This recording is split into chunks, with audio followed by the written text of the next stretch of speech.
important part of his research and liked it quite well. This is, the kind of thing where, we have to pay close attention before we use somebody like Carl Jung, because his influence on the faith is not a positive one, I don't think. And that we have to be very careful to avoid, using his false ideas that, really lead us to hold propositions that contradict our faith. He taught strongly that Jesus was born in the sign of Pisces, because it's part of the age of Pisces starting with the time of Christ. He taught that and believed it quite strongly. And, taught a lot of other occult things about Christ, but did not believe in Christ's divinity. That he rejected. And he rejected himself as a Christian. Here, let me give you a quote when he took his first communion in his father's church. His father was a minister. And this is what Jung said about his first communion on page 55 of his autobiography. I had observed no sign of communion or of union, becoming one with whom? With Jesus? Yet he was only a man who died 1860 years ago. Why should a person become one with him? He was called the Son of God, a demigod, and therefore like the Greek heroes. How then could an ordinary person become one with him? This is called the Christian religion, but none of it had anything to do with God as I experienced him. Well, that doesn't sound like the attitude of a Christian at all. And yet, this is a guy who is used in Christian circles. Now, I gave a lecture about this. As a matter of fact, I wasn't even lecturing about Jung. Somebody asked me about Jung, and I gave a couple of responses why I didn't like Jung. And the man who was in charge of catechism for the Archdiocese of Brisbane, Australia, was furious with me. He was sputtering. He was so angry. Why, all of your quotes are from Jung's autobiography. I said, well, yeah, that's true, but that's because that's where he said what he believed. He doesn't say what he believes in his other books. This is where he said what he believes. That's what I disagree with. And if Jung says explicitly that he is not a Christian and disagrees with Christian doctrine, I'm going to take him seriously when he's writing at the end of his life in his autobiography saying what he truly believed, not what he used in scientific garb. So it's because of this that I have a lot of problems. And finally, let me just mention something about the Myers-Briggs, because some of you have come across it. I'll get a lot of questions about the Myers-Briggs. What do I think of it? It's something that in and of itself is probably basically harmless in and of itself. When the Myers-Briggs has been tested by psychologists and psychotherapists, it has been shown to be unreliable as a predictor of behavior. In other words, people who take Myers-Briggs can make it come up with any result they want if they know it well enough. And so it's not a very reliable tool. And I have yet to meet professional psychologists who use it because it is so unreliable. They don't use it in psychotherapy. So that's from the professional point of view. Where I would have a problem with it as a spiritual director and as a priest is when I hear, and this is, again, a report, one man who was a novice in a religious order had his first conference with his master novices, and the master novices sat him down and said, what are your letters on the Myers-Briggs? So he gave him his Myers-Briggs result, and he said, okay, and he looks up in a book that the guy had on his lap, the master novice had on his lap, looks up that combination, said, oh, you are like this, like this, like this, like this, and like this. Time out. You don't use a test like that to tell somebody what they're like. If you're going to be a spiritual director, you have to listen to what's going on in that person's life. And maybe if there was something that helped you interpret something, that would be one thing, perhaps. But even then, you have to be careful. You have to tell somebody what read their personality to them the first time you meet them out of a book. That is dumb as a box of rocks. A second problem I have with it as a spiritual director is when people use the Myers-Briggs to say far more than it possibly can say. For instance, you have books written, if you are an introvert, you should pray this way. If you're an extrovert, you pray this way. Where did they do their research? What can they use to back that theory up? That makes no sense to me. You know, when you're listening and praying, it's not some technique that you can just sort of say, oh, you do this and you do this and this goes here and this goes there. It's not that kind of an automatic system. Prayer life is a matter of listening to God and responding to God's grace. How is God our Lord moving you? What's happening? And then the spiritual director should be sensitive to what's happening and try to stay out of the way of what God is doing in your life so that God can be God of your life. And not to impose these interpretations on what you should be doing. It's your listening to God's grace that is crucial. And I get very concerned about some of this in being introduced to Catholic circles. Finally, one other thing, this is not about Carl Jung, but it is something from the New Age movement that is affecting Catholic circles. I don't know if any of you saw me on McNeil-Lehrer Report on Good Friday this year. I did a little bit of a comment about centering prayer. You saw that? Yeah. I have some problems with centering prayer. I know that that's fairly popular. Again, I'm not against being quiet and having quiet prayer. No, I have no difficulty with that at all. But let me give you a little history as far as I understand it, and a little bit of my critique. Pope Paul VI asked the Trappists to investigate Oriental religions because so many people in Western countries were flocking to Oriental religions in the 60s and 70s, as I described, as part of what became the New Age movement. So they were asked to investigate this to see what's attractive and how can we Catholics respond to the need that people are feeling, that they want to go off to meditate as Hindus and Buddhists instead of as Christians. Well, at Spencer, Massachusetts Abbey, they brought in some folks from Transcendental Meditation of Maharishi Mahesh Yogi, both the introductory course and the advanced Siddhi course. And they took this and they adapted it to Christianity. Now, they eliminated the most specifically Buddhist or Hindu elements of it, to be sure. Transcendental meditation is a technique by which you take a series of classes, then you get a mantra. This is just your sacred word, and only for you. And you cannot get this sacred word until you go through a puja. Now, at the end of the course, you have to do a puja. A puja is a ceremony by which you sacrifice white cotton cloth, flowers, and fruit to Hindu gods, including Guru Dev, the teacher of Maharishi Mahesh Yogi, who is now considered to be a Hindu god. There are 30 million Hindu gods and growing all the time, like the rest of the population. The gods continue to grow too. And Guru Dev is now considered by many of them to be a god. And you have to do this puja or this sacrifice to the gods. And they do it in Sanskrit, I think, Sanskrit or Hindi, so you don't know what's being said. You don't realize that it's a sacrifice to other gods, and that you are being led in worship and praise and adoration of these gods, including this man, Guru Dev.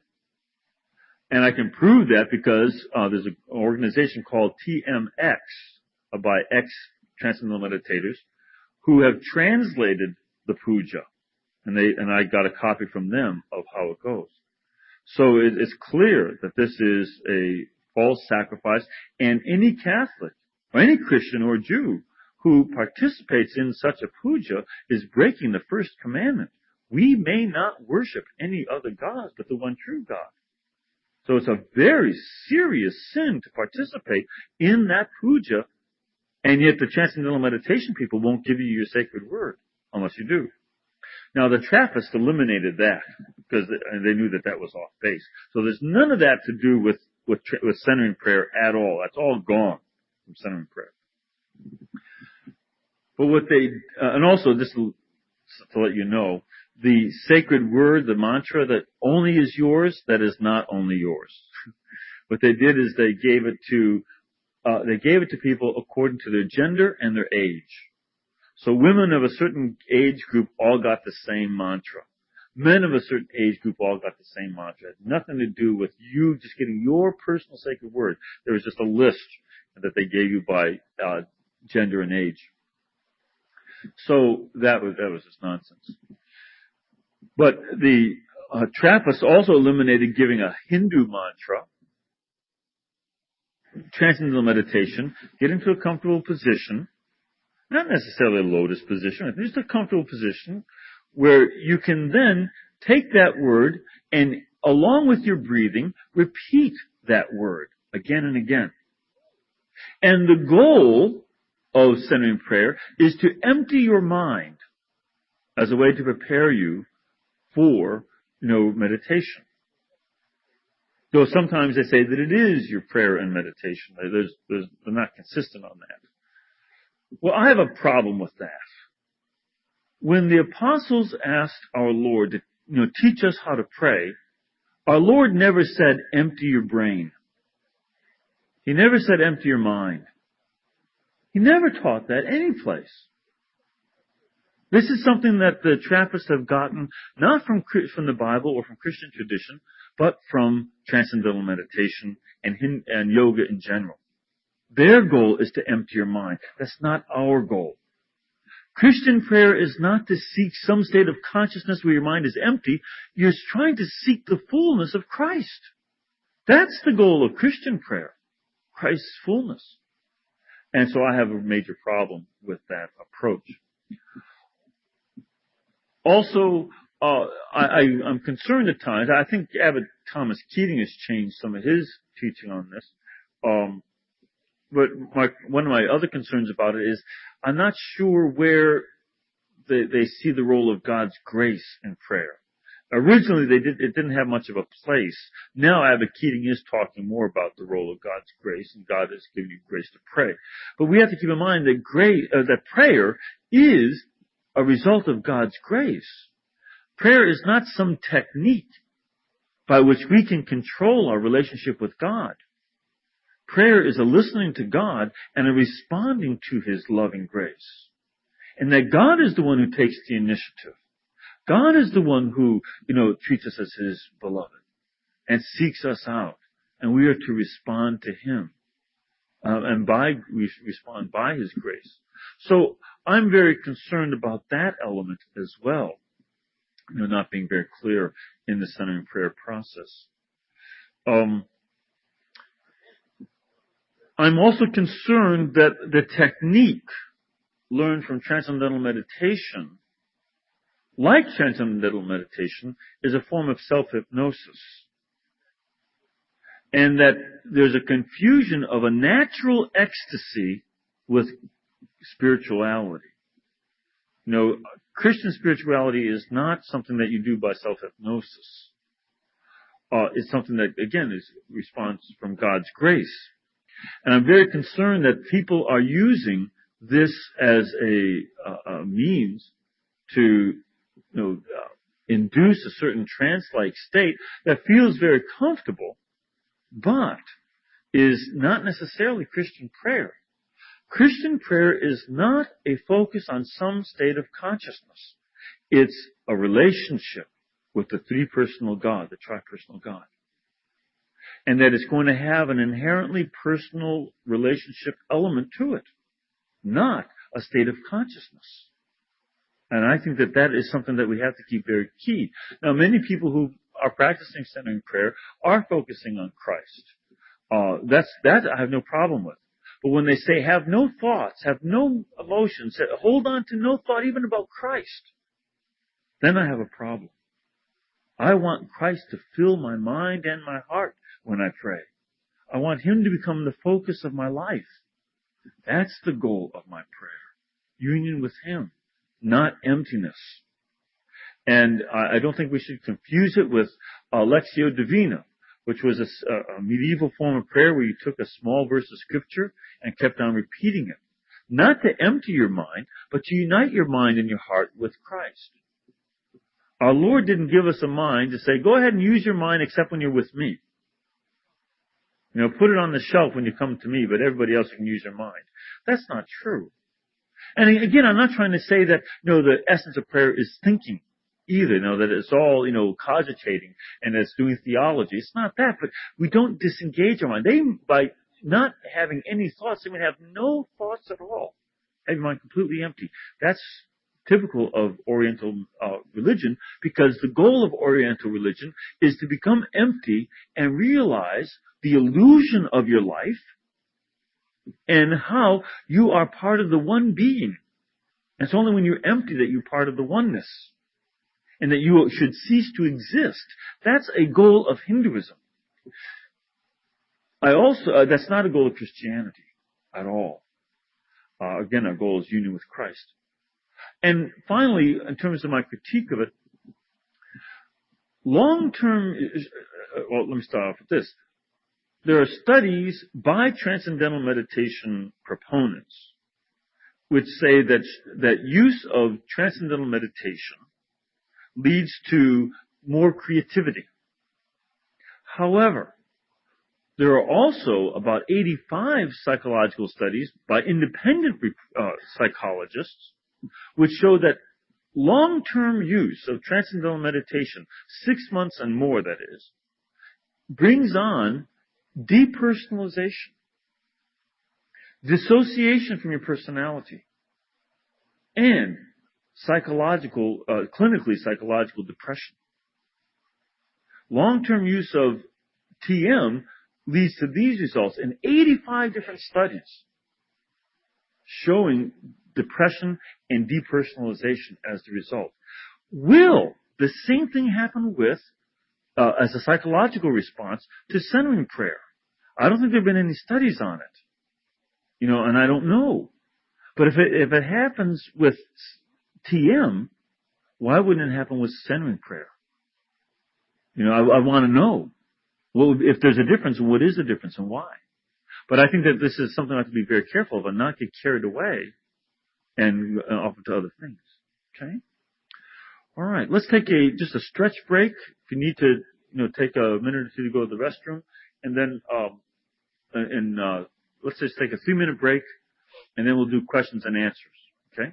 All right. Thank you. Oh, great. We'll even get some chalk eventually.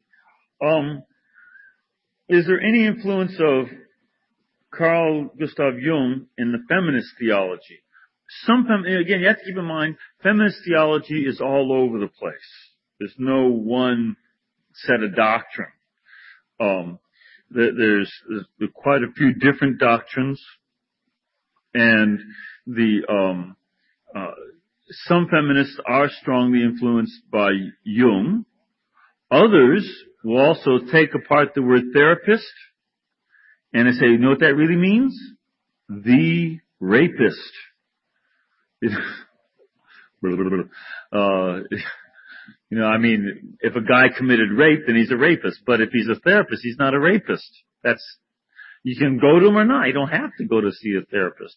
But, some feminists can't stand psychotherapy and psychiatry. Others use it as a basis for their doctrine. And they'll try to use ideas from Jung to support it.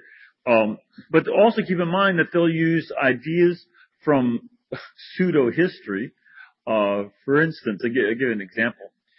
Did you realize that, in the Neolithic times and earlier, people worshiped female gods, and as a result, the goddesses helped them to share, and that there was a system of communism, basically, and no private ownership while people worshiped goddesses. It's only when they started to worship gods, male deities, that there was an idea of private ownership. And this is not unusual in feminist circles. Well, that's nonsense. And also that in the time of worshiping of the goddesses, there were no wars. That's nonsense. Matter of fact, in Paleolithic times, you see that there was cannibalism. Now, usually you don't cannibalize something because they asked you to. Usually you have to cannibalize them by force. People, who walks up and says, "Would you like to eat my body?" Okay, sure. No, it's not that way. And so, that's a false sense of history. It just doesn't fit ancient records at all. So yes, some feminists are influenced by Jung. Some are influenced by Engels. As a matter of fact, that's where that theory comes from, that there were originally goddesses and everybody owned everything in common. That came from Engels, of Marx and Engels, that duo. He came up with that theory. And that influences feminists too. There are all sorts of things that influence them, and Jung was influenced among some of them, not all of them by any means. Is women's ordination influenced by Jungian theology? Some people in charge of women's ordination are. Others are not. So it's not universal. Okay? I have to pay attention to what they say. Though I do have quotes that my friend Donna Steichen gathered of leaders at the Women's Ordination Conference, where they say their purpose is not to become priests, but to destroy the priesthood. They say that explicitly at their meetings. And she can give the quotes that this is a hierarchical structure, it has to be ended. And true feminism wants to see the end of it, but we'll have to become priests so we can destroy it from inside. Others also say that they want to use the priesthood as a way to get influence inside the Catholic Church so that we can change Catholic doctrine on abortion. And then others, and contraception, because men don't understand on that. You have one of them in Boston who says that if women had been ordained priests from the beginning, abortion would be a sacrament. I'm not exaggerating at all. She even came up with a liturgy for having an abortion. For a post-abortion liturgy. So this is the kind of thing that some feminists do. Others don't want to do anything with that at all. And other two people want women's ordination for totally other reasons. There are a lot of people who want women's ordination for a variety of reasons, but those are some of them. Jung might be some influence, but he's not the only one or even the dominant one. How did Jung's theology creep into Catholic circles? Again, the reason for it was Jung believes in spirituality. He believed in the spiritual world. So people said, well, he's spiritual and we're spiritual, so we'll sort of use him. And that's how a good deal of it's gotten in. Do you have any background information on the popular writer Marianne Williamson? Is she a New Ager? She appears so to me. Good, because she is. She's totally New Age, to the max, dudes. And she's a very popular teacher within the New Age movement. She's an evangelist for A Course in Miracles.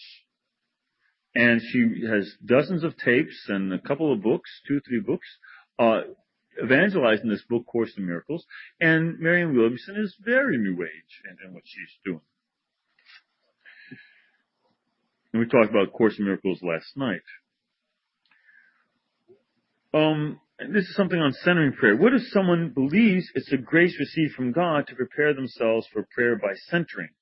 Well, again, it's, one of the issues that I have no problem with it is you're seeking prayer, that you're seeking a grace from God to be centered and focused on God. I still don't think that a person is going to have their mind emptied. That I don't think is going to happen. And that, God who gave you the grace of having a mind I don't think gives us the grace to empty it. And that's where I'm concerned. Somebody else asked a question. I'm concerned with some changes at my parish. My pastor no longer says the penitential rite, prayer at the beginning of Mass. There are no bells or kneelers. Are these changes related to the New Age or just the New American Catholic Church? Thank you. Again, I can't answer that because I don't know your pastor. And this relates to another question how do we deal with the influence of the New Age movement in our church and in our catechists? This is the walk away. Who said that? Don't walk away. Don't walk away, because then they win. We have to evangelize them.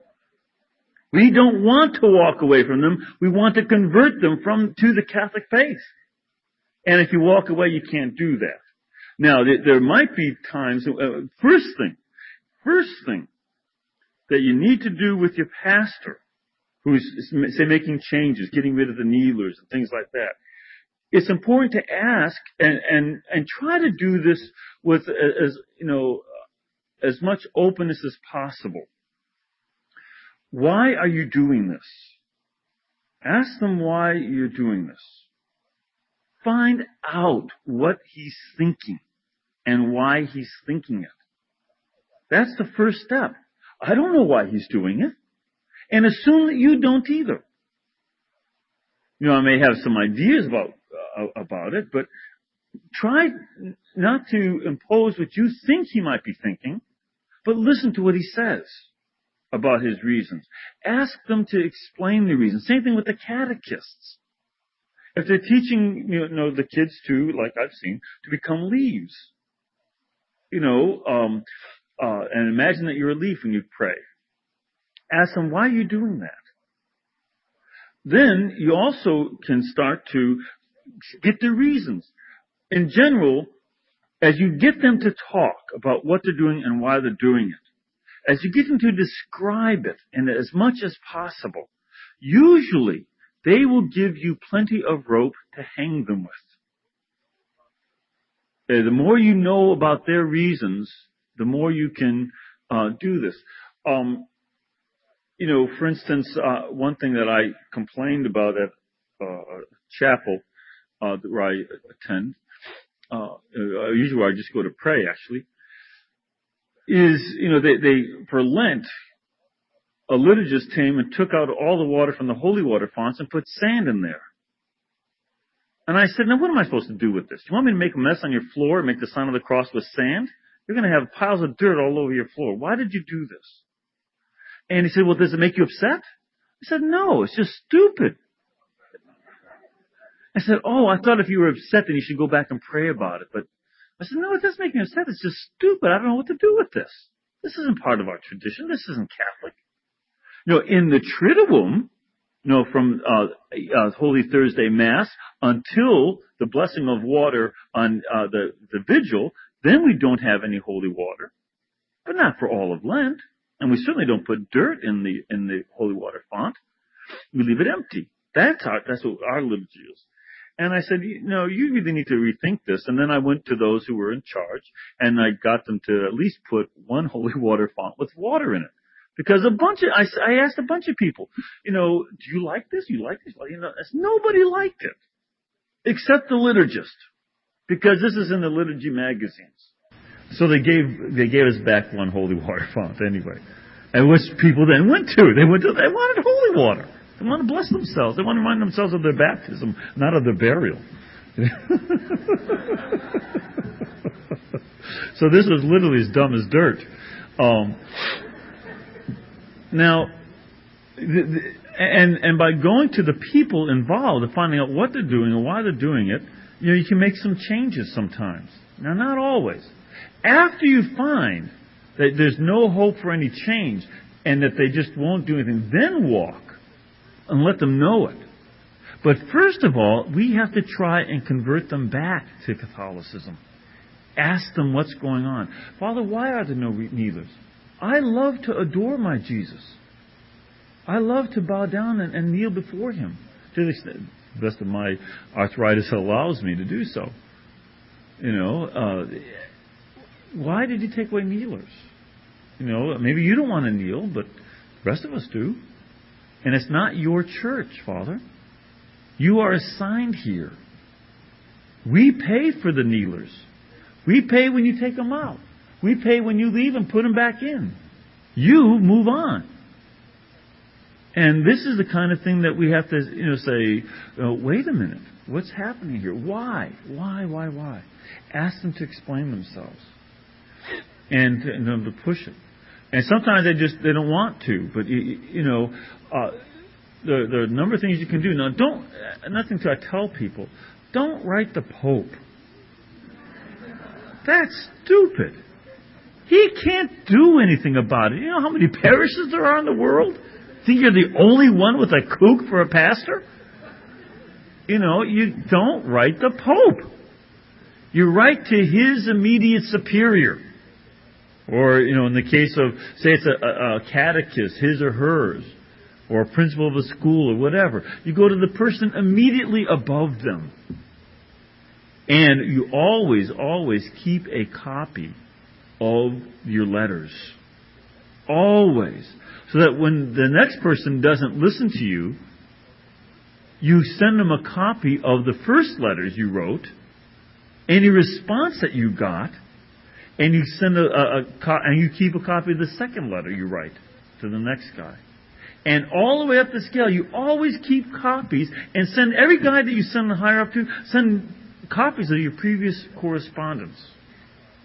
Eventually, somebody's going to realize if I don't do something about it, he's going to send something to my boss. My boss is going to hear about it. So, they've somewhere along the line. Secondly, it's very important, especially if it's liturgical abuse, to get a hold of your data. Know what the church teaches about the liturgy. And I'm going to try and look it up here on my computer. I think I've got an address that will help you. There are two organizations that are going to be helpful. One is called the St. Joseph Foundation in San Antonio, Texas. The man who started that got a degree in canon law. It's only a master's degree. He's not a full canon lawyer. But when he did a master's in theology, he did it in canon law, so that he could learn as much about canon law as possible. Let me see. Yeah, here it is. Charles Wilson of the St. Joseph Foundation. I'll give you their address. 11107 Wurzbach. Wurzbach. Wurzbach. Wurzbach. In San Antonio, Texas. My San Antonio Rose lives. 78230. That's their zip code. He helps people to deal with these questions. Also, there is another group that Father Fessio has just helped to start in Alexandria, Virginia. And this group is called Adoramus. Let me see if I can find the guy who's in charge of that. Have you heard of that yet? Good. And let me see if I can find it there. Hopefully they can't find it. I can't remember the guy who started that. I'll try to look through it later on. But Adoramus in Alexandria is specifically trying to help people get information about correct liturgy, the way the liturgy is supposed to be done, according to canon law and liturgical law. See, canon law and liturgical law are two different sets of law. You have to keep that clearly in mind. The liturgical rules are not in canon law. There are certain norms in canon law about liturgy, but the liturgical laws are not there. And it's important to know what's going on. Also, I recommend, because he's not a liberal or conservative, but I like his books. This guy, Thomas Day, he has two books, Why Catholics Can't Sing, and Where Have You Gone, Michelangelo? They're excellent. And his critique of the new music is so wonderful, as being so inherently egocentric. The new music is just, and he just nails them. nails them on this stuff. And as a matter of fact, I'd seen some of this stuff before. That's why I like this book. But you look at some of the music books and look in the segment of the hymns called Community. And all of the hymns or most of the hymns on community in the Worship and Praise, but not the Red Book, but the ones from the newer hymns. When you look at that, all the hymns on community is how great we are, instead of saying to God, how great thou art. It's all how great we are. We are the light of the world. Let light shine upon us. It's all the stuff about we do. We're here. God, are you not lucky to have us? Now that's not New Age. That's just egocentric and narcissistic. And these guys are good on. So these are some sources to deal with liturgical problems.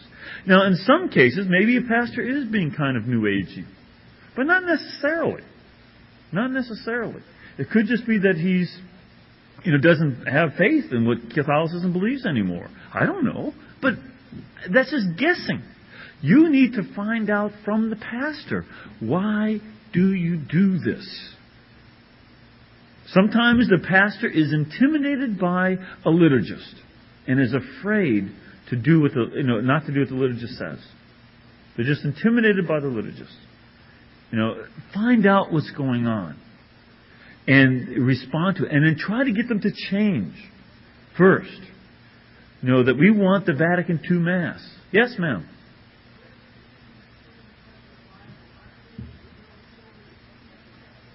What if he's teaching that some parts of the Bible are campfire stories and not real history? Well, first of all, some of the parts of the Bible are campfire stories. There's Egyptian jokes in there. When you know enough, when you read some of this stuff, sometimes I'll be reading my Bible. I usually read it in Hebrew, the Old Testament. And they're telling Egyptian jokes, and there are puns that you just don't get in English. And there are some campfire stories. I remember the Egyptians. And there are work songs, all sorts of things. Does that mean that they're untrue? Not everything that you say around the campfire is untrue.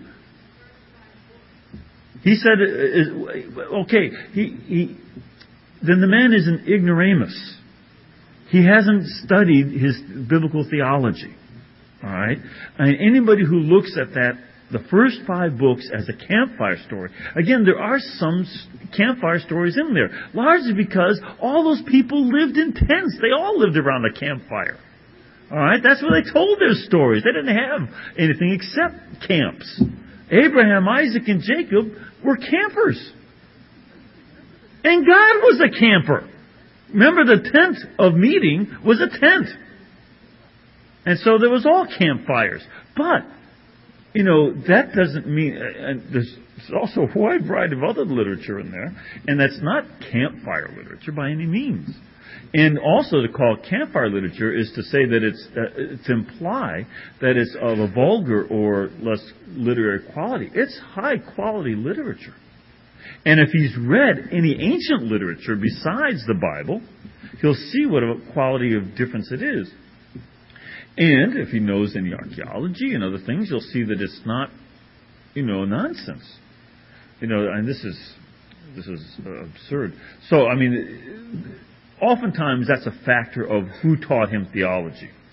Some of these guys just, were taught theology. They might not even be ignoramuses. They might be very bright. But they were taught, a lot of modernist theology. Now, it's not New Age by any means. It's just a loss of faith by their teachers. And, at that point, you're dealing with sometimes a basic lack of faith. And you have to, deal with that. That's a real problem. Yes, ma'am.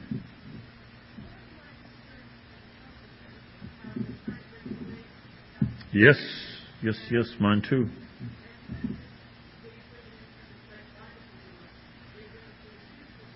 Mm-hmm.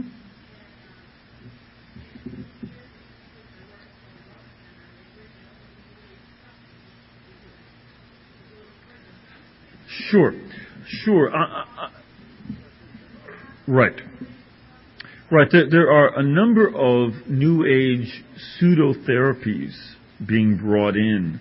For instance, healing touch, which is started by a nurse, and is spread among, there are courses in it and degrees in it, from what I understand, being offered, and it has no provable therapeutic value. It's never been proven therapeutically to be effective. And yet there was some flimsy study. They used that flimsy study to support it. And, whereas it's been disproven by other studies and shown to be a flimsy study, but they grab onto it. And first of all, in any kind of, scientific realm like medicine, you have the obligation to demand the evidence. Where has this been tested with a double-blind study? Is that not the norm for any therapy? Where are your double-blind studies? And you, again, as a nurse, and you as patients, also be aware. Where do you have more than anecdotal evidence? We have by anecdotal evidence, it says, well, I knew somebody who once took a divining rod and they made it work on their arthritis or whatever, they